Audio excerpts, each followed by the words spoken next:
નમસ્કાર મિત્રો, આજે આપણે પ્રકરણ 16 પ્રકાશ એટલે કે લાઇટનો અભ્યાસ કરીશું. આપણે દુનિયાને આપણી ઇન્દ્રિયોથી ઓળખીએ છીએ, જેમાં દ્રષ્ટિ સૌથી મહત્વપૂર્ણ ઇન્દ્રિય છે.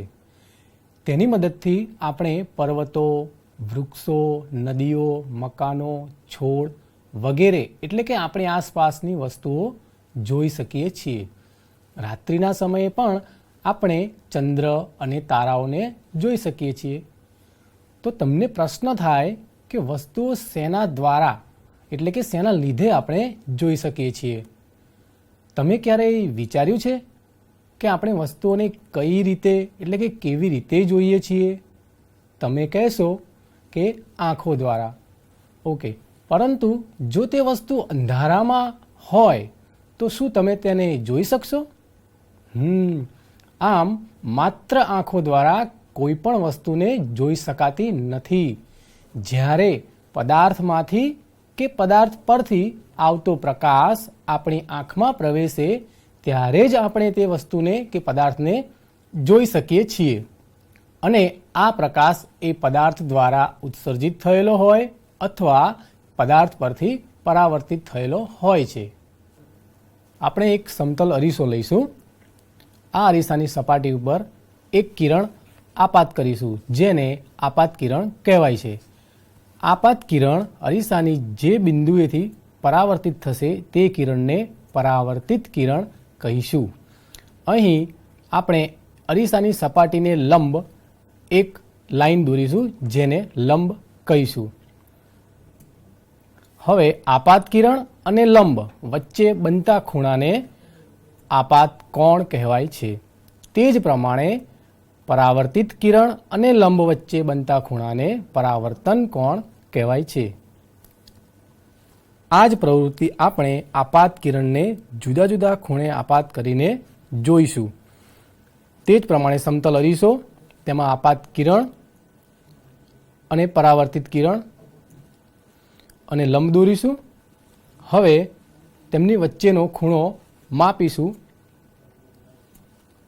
તો આપાત કોણનું મૂલ્ય અહીં 45 છે. તે જ પ્રમાણે પરાવર્તન કોણનું મૂલ્ય પણ 45 અંશ છે. માટે આપણે અહીં કહી શકીએ કે આપાત કોણ અને પરાવર્તન કોણ બંનેનું મૂલ્ય સમાન છે. તે જ પ્રમાણે આપણે એક બીજું ઉદાહરણ દ્વારા સમજીએ. દાખલા તરીકે આપાત કિરણ અને પરાવર્તિત કિરણ. હવે તેમની વચ્ચેનો ખૂણો માપીએ. દાખલા તરીકે આપાત કોણનું મૂલ્ય 15 અંશ છે અને પરાવર્તન કોણનું મૂલ્ય 15 અંશ છે. અહીં આપણે એ બાબત નોંધીશું કે બંને ખૂણાઓના મૂલ્યો સમાન છે. આમ આપાત કોણ અને પરાવર્તન કોણ હંમેશા સમાન જોવા મળે છે. આને પરાવર્તનનો નિયમ કહે છે. જો અરીસા પર લંબ રૂપે પ્રકાશ આપાત થાય તો શું થશે? તો આપણે જોઈએ. જો અરીસા ઉપર લંબ રૂપે પ્રકાશ આપાત થશે તો આપાત કોણ 0 અંશ થશે અને પરાવર્તન કોણ પણ 0 અંશ થશે. આથી કહી શકાય કે પ્રકાશ જે રસ્તે આવ્યો હતો તે જ રસ્તે પાછો ફેંકાશે. અહીં આપણે એ બાબત નોંધીશું કે સમગ્ર કાગળ એક ટેબલ પર ફેલાય છે ત્યારે તે એક સમતલને રજૂ કરે છે. આમ આપાત કિરણ, આપાત બિંદુએ દોરેલો લંબ અને પરાવર્તિત કિરણ આ બધા એક જ સમતલમાં હોય છે. આ પરાવર્તનનો બીજો નિયમ છે.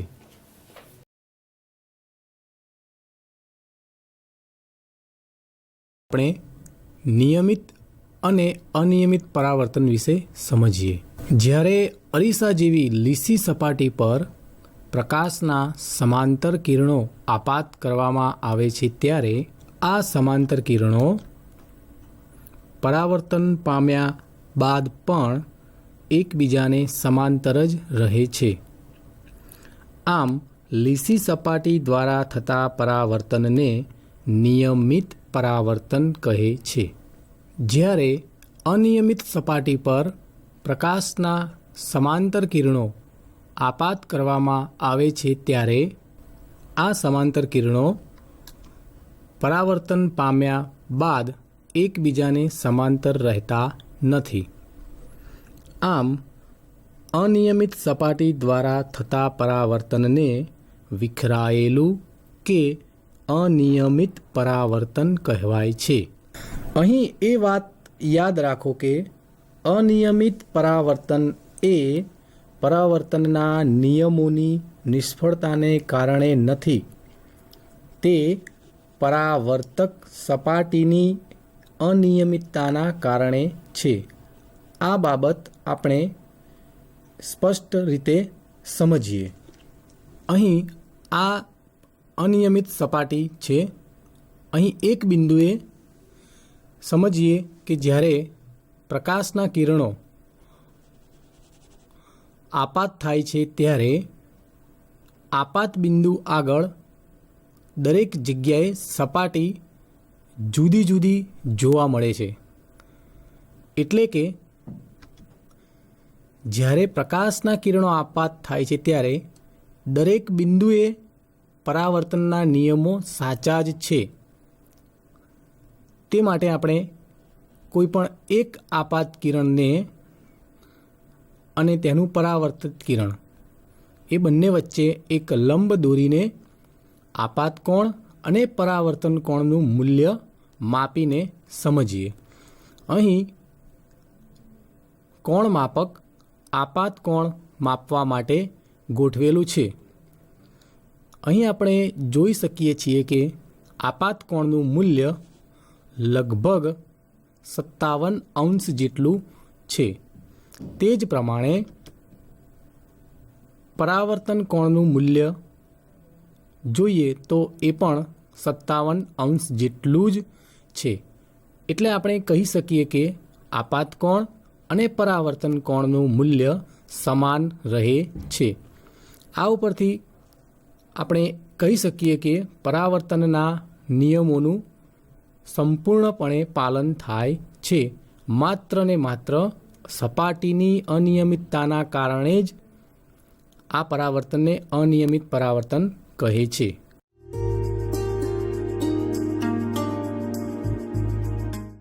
હવે આપણે ગુણક પરાવર્તનનો અભ્યાસ કરવા માટે એક પ્રવૃત્તિ કરીએ, જેના સાધનો છે 2 કાચની સ્લાઇડ એટલે અરીસા છે અને સેલોટેપ અને એક ઘન વસ્તુ છે.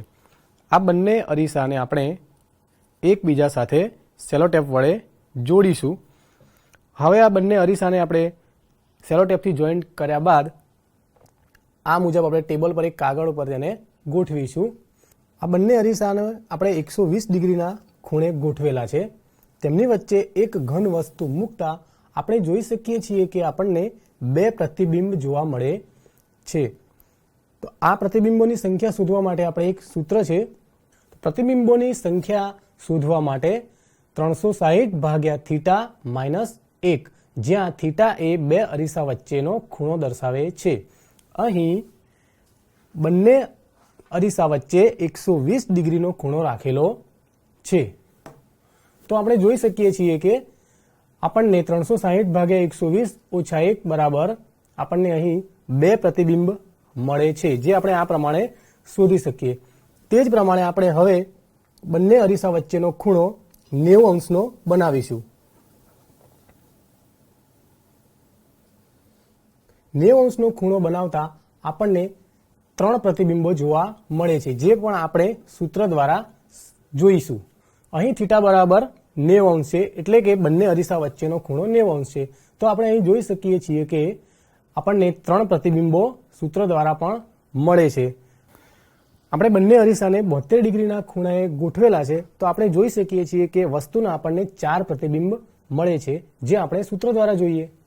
અહીં થીટા બરાબર 72 છે, જે સૂત્ર દ્વારા આપણને માલુમ પડે છે કે અહીં પ્રતિબિંબોની સંખ્યા 4 મળે છે.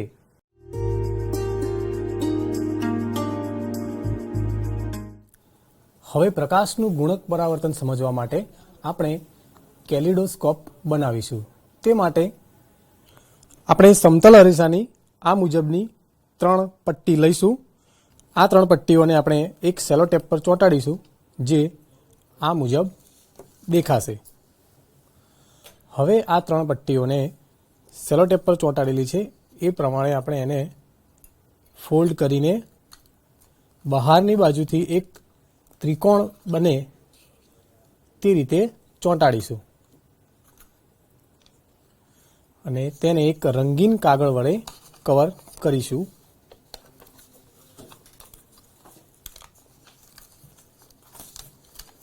ત્યારબાદ તેને સેલોટેપથી ચિપકાવીશું.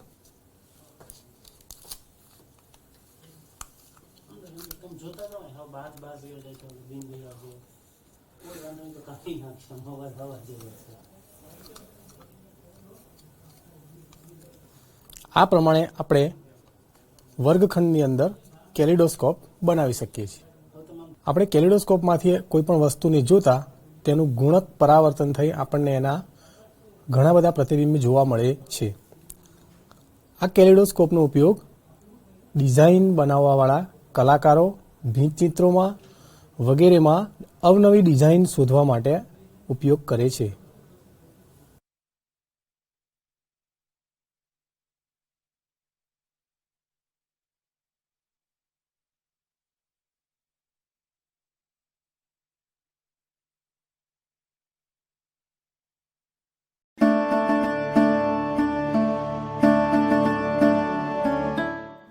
આપણે વસ્તુઓને ત્યારે જ જોઈ શકીએ છીએ જ્યારે તેમાંથી આવતો પ્રકાશ આપણી આંખમાં પ્રવેશે. આંખ આપણી સૌથી મહત્વની ઇન્દ્રિયોમાંની એક છે. તેથી તેના બંધારણ અને કાર્ય વિશે સમજવું ખૂબ જ જરૂરી છે. તો આપણે આંખના બંધારણ વિશે જાણીએ. આપણી આંખનો આકાર લગભગ ગોળાકાર હોય છે. આંખની બહારનું આવરણ સફેદ હોય છે, જે સખત હોવાથી આંખના અંદરના ભાગોને અકસ્માતોથી બચાવે છે. આ આગળના પારદર્શક ભાગને કોર્નિયા કહે છે. કોર્નિયાની પાછળ આપણને એક ઘેરા રંગના સ્નાયુઓનું બંધારણ જોવા મળે છે, જેને આઇરિસ કહે છે. આઇરિસમાં એક નાનું દ્વાર એટલે કે ઓપનિંગ હોય છે, જેને કીકી કહે છે. આપણે તેને પ્યુપિલ પણ કહીએ છીએ. કીકીના કદને નિયંત્રણમાં રાખવાનું કામ આઇરિસ દ્વારા થાય છે. આઇરિસ આંખનો એ ભાગ છે જે તેનો વિશિષ્ટ રંગ પ્રદાન કરે છે. જ્યારે આપણે કહીએ છીએ કે કોઈ વ્યક્તિની આંખો લીલી છે, ત્યારે ખરેખર આપણે આઇરિસના રંગનો જ ઉલ્લેખ કરીએ છીએ. આઇરિસ આંખમાં પ્રવેશતા પ્રકાશના પ્રમાણનું નિયંત્રણ કરે છે. ત્યારબાદ સિલિયરી સ્નાયુ, જે લેન્સની પહોળાઈ વધારવામાં કે ઘટાડવામાં મદદ કરે છે અને લેન્સના પાછળના ભાગમાં આવેલા પડદાને નેત્રપટલ કે રેટિના કહે છે.